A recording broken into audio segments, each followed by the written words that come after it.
One of the hardest things that I've experienced with is the intense fear of failure.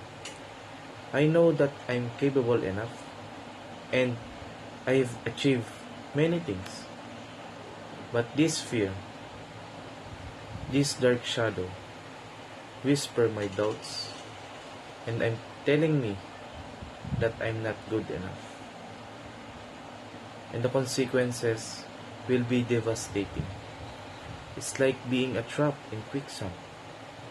I'm afraid to talk about it because it feels shameful, like weakness.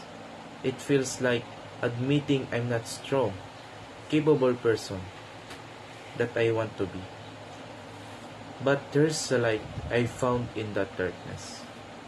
This fear, incredibly painful, has also been a powerful teacher. It pushed me to work harder, to prepare more meticulously, and be more resilient.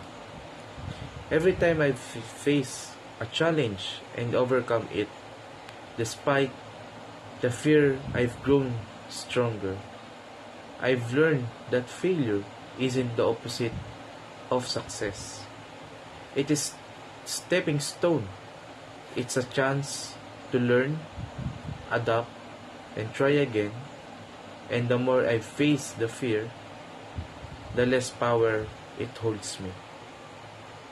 What I want to people learn from it is that it is okay to be afraid. Fear is a natural human emotion. The key isn't eliminate fear, but to acknowledge it, to understand it, and then move forward despite it. Don't let fear dictate your action or prevent you from pursuing your goals, embracing the challenges, and learn from your mistake. And remember that your worth isn't determined by your failures, but by you.